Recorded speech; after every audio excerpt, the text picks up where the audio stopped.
ഇറാന്റെ IRGC revolutionary guard ലോകത്തെ ഞെട്ടിക്കുന്ന ഒരു പ്രസ്താവനയാണ് ഇപ്പോൾ നടത്തിയിരിക്കുന്നത്.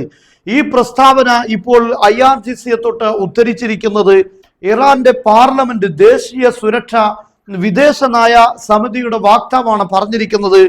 ഇറാന്റെ IRGC ഞങ്ങളെ അറിയിച്ചിരിക്കുന്നത് ലോകത്ത് ഏതെല്ലാം രാഷ്ട്രങ്ങളുണ്ടോ അവരുടെ സൈനികരെല്ലാം ഒരുമിച്ച് വന്നാലും ഹോർമുസ് കടലിടുക്ക് തുറക്കാൻ കഴിയില്ല എന്ന കാര്യം വ്യക്തമാക്കിയിരിക്കുകയാണ് എന്നാണ്. അതുകൊണ്ട് ഏത് ലോകത്തെ ഏറ്റവും വലിയ പവർ തന്നെ ഉപയോഗിച്ച് അമേരിക്കയോ ഇസ്രായേലോ ആര് വന്നാലും ഒരിക്കലും ഈ ഹോർമുസ് കടലിടുക്ക് തുറക്കാൻ കഴിയുമെന്ന ധാരണ മിഥ്യയാണ്. അത് കഴിയില്ല. അത്രയും കൃത്യമായ ഉറപ്പാണ് ഞങ്ങൾക്ക് IRGC റവല്യൂഷണറി ഗാർഡ് നൽകിയിരിക്കുന്നത് എന്നാണ് ഇപ്പോൾ ഇറാൻ പറഞ്ഞിരിക്കുന്നത്. അതുകൊണ്ട് തന്നെയാണ് യുദ്ധങ്ങൾ പല ദിവസം നീണ്ടു നിന്നെങ്കിലും ഹോർമുസ് കടലിടുക്ക് തുറക്കാൻ അമേരിക്ക പല രീതിയിലുള്ള ശ്രമം നടത്തിയിട്ടുണ്ട്. ഒരുപാട് സഖ്യരാഷ്ട്രങ്ങളെ അതിനുവേണ്ടി ഇറാൻ ക്ഷണിച്ചിട്ടുണ്ട്. പക്ഷെ അവരാരും അതിന് ഉത്തരം നൽകിയില്ല. കാരണം അതൊരു അടഞ്ഞ അധ്യായമാണ് എന്ന് അവർക്ക് ബോധ്യപ്പെട്ടിട്ടുണ്ട്. മാത്രമല്ല അമേരിക്ക തന്നെ അവരുടെ ഡിസ്ട്രോയറുകൾ യുദ്ധക്കപ്പലുകൾ ഉപയോഗിച്ച് ലോകത്തെ ഏറ്റവും വലിയ നാവിക പവറെന്ന് അവകാശപ്പെടാൻ കഴിയുന്ന അമേരിക്കയുടെ എല്ലാ പവറും ഉപയോഗിച്ച് ഹോർമുസ് കടലിടുക്ക് തുറക്കാൻ ശ്രമിച്ചു. പക്ഷെ സാധിച്ചിട്ടില്ല. അതുകൊണ്ടാണ് അമേരിക്കയുടെ മൈക്ക് റൂബിയോ കഴിഞ്ഞ ദിവസം പറഞ്ഞത് കടലിടുക്ക് എന്ന് പറയുന്നത് സാമ്പത്തിക രംഗത്തുള്ള ആണവായുധമാണ്. ആ ആണവായുധമാണ് ഇറാൻ യഥാർത്ഥത്തിൽ ഇപ്പോൾ ലോകത്തിന് മുന്നിൽ ഉപയോഗിച്ചിരിക്കുന്നത്. ലോകത്തെ മുഴുവൻ സ്തംഭിപ്പിച്ചിരിക്കുന്നത് ഈ ഒരു നീക്കത്തിലൂടെയാണ്. നോക്കൂ നിങ്ങൾ, ഈ യുദ്ധം തുടങ്ങി ഒരാഴ്ച കഴിയുമ്പോഴേക്ക് നമ്മുടെ കേരളത്തിന്റെ ഓരോ കുഗ്രാമങ്ങളിൽ പോലുമുള്ള ഹോട്ടലുകൾ അടക്കേണ്ട സാഹചര്യം ഉണ്ടായി. അത്രമാത്രം വലിയൊരു പ്രതിധ്വനി. ഒരുപക്ഷെ ഒരു ആണവായുധം ഏതെങ്കിലും ഒരു കേന്ദ്രത്തിൽ ഉപയോഗിച്ചാൽ അതിന് ലോകത്ത് എല്ലായിടത്തും അതിന്റെ പ്രതിഫലനങ്ങൾ ഇത്രമാത്രം ഉണ്ടാവുകയില്ല. പക്ഷെ ഇത് ഇന്നലെ മൈക്ക് റൂബിയോ പറഞ്ഞ പോലെ സാമ്പത്തിക രംഗത്തുള്ള ഏറ്റവും വലിയൊരു ആണവായുധം എന്നാണ്. അതുകൊണ്ട് തന്നെ ലോകം മുഴുവൻ ഇതിന്റെ കെടുതി, ഇതിന്റെ പ്രതിസന്ധി അനുഭവിക്കും. അവിടെയാണ് ഇറാൻ വിജയിക്കുന്നത്. ഇറാന് മുന്നിൽ തലകുനിക്കുകയല്ലാതെ അമേരിക്കക്ക് മറ്റു വഴികളില്ല. അല്ലെങ്കിൽ ഈ യുദ്ധം ആരംഭിച്ച അമേരിക്കക്ക് അത് ലോകത്തിന് മുന്നിൽ തുറന്നു കൊടുക്കാൻ കഴിയണമായിരുന്നു. അവരുടെ സഖ്യരാഷ്ട്രങ്ങൾക്ക് മുന്നിൽ, GCC രാഷ്ട്രങ്ങൾക്ക് മുന്നിൽ അത് തുറന്നു കൊടുക്കാൻ കഴിയണമായിരുന്നു. പക്ഷെ അമേരിക്കക്കും ഇസ്രയേലിനും സാധിച്ചില്ല. അവരുടെ സഖ്യകക്ഷികൾക്കോ ആർക്കും ഇത് സാധ്യമായില്ല. അവിടെയാണ് അമേരിക്ക തുടങ്ങി വെച്ച യുദ്ധം അമേരിക്ക പരാജയപ്പെടുന്നു.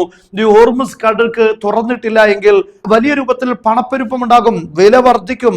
അത് അമേരിക്ക അടക്കമുള്ള ലോകത്തുള്ള യൂറോപ്പിനടക്കമുള്ള എല്ലാ രാഷ്ട്രങ്ങളെയും പിടികൂടും. ഇതിനെ മറികടക്കാൻ അമേരിക്കക്ക് കഴിയാതെ വരുന്നത് കൊണ്ട് തന്നെ ഈ ഒരു സമ്മർദ്ദം ഇറാൻ ഉപയോഗിക്കുന്നു.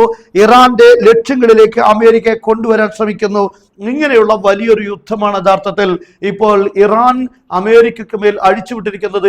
അമേരിക്ക ഇപ്പോഴുള്ള ഈ ഒരു സാഹചര്യത്തിൽ മറികടക്കാൻ വേണ്ടി യുദ്ധം എന്നത് പോസിബിൾ അല്ല എന്ന് വ്യക്തമായ സാഹചര്യത്തിലാണ് ഇപ്പോൾ ഇറാന്റെ കപ്പലുകൾക്ക് നേരെ ഉപരോധം ഏർപ്പെടുത്തിയിരിക്കുന്നത്. ഇറാന്റെ പോർട്ടുകളിലേക്ക് കപ്പലുകൾ വരുന്നതും അവിടെ നിന്ന് തിരിച്ചു പോകുന്നതുമെല്ലാം ഉപരോധിക്കുന്ന ഒരു പ്രഖ്യാപനമാണ് യഥാർത്ഥത്തിൽ അമേരിക്ക നടത്തിയത്. ഇത് സാമ്പത്തികമായി ഇറാനെ പ്രതിസന്ധിയിലാക്കും. അങ്ങനെ ഇറാൻ ഈ ഒരു കരാറിലേക്ക് കടന്നു വരും എന്നാണ് ട്രംപ് കണക്കുകൂട്ടുന്നത്. പക്ഷെ അവിടെയാണ് റഷ്യയുടെയും ചൈനയുടെയും ഇടപെടൽ വരുന്നത്. അവരുടെ കപ്പലുകൾക്കെതിരെ അമേരിക്ക ഇത്തരം ഒരു നീക്കം നടത്തിയാൽ അത് യുദ്ധത്തിന്റെ തലങ്ങൾ മാറുമെന്ന് അമേരിക്കക്ക് അറിയാം. അവിടെ അമേരിക്ക യഥാർത്ഥത്തിൽ പരാജയപ്പെടുകയാണ്.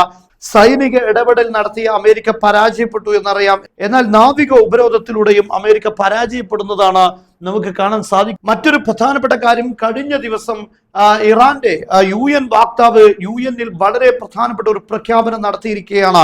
അതായത് ഹോർമുസ് കടലിടുക്ക് അടക്കുക എന്നത് ലോകത്തെ നിയമത്തെ, UN നിയമത്തെ അല്ലെങ്കിൽ അന്താരാഷ്ട്ര നിയമങ്ങൾക്കെതിരാണ് ഇറാൻ ചെയ്യുന്നത് എന്ന കുറ്റപ്പെടുത്തലുണ്ടായി. അതിനുള്ള മറുപടിയാണ് ഇറാൻ നൽകിയിരിക്കുന്നത്. ഞങ്ങൾ അങ്ങനെയുള്ള ഒരു സമുദ്ര നിയമത്തിൽ അന്താരാഷ്ട്ര തലങ്ങളിൽ ഞങ്ങൾ ഒപ്പിടുകയോ അങ്ങനെ ഒരു കക്ഷി ഞങ്ങൾ ചേരുകയോ ചെയ്തിട്ടില്ല.